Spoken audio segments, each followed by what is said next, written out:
अरे भाई मेरी दुकान के सामने से गाड़ी हटा ले, मेरे ग्राहकों को आने जाने में दिक्कत होगी। अबे साले मेरी गाड़ी मेरी मर्जी, मैं कहीं भी खड़ी करूँ, तू हो तो कौन है बोलने वाला?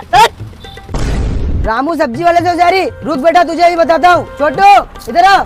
जी उस्ताद। ठीक है।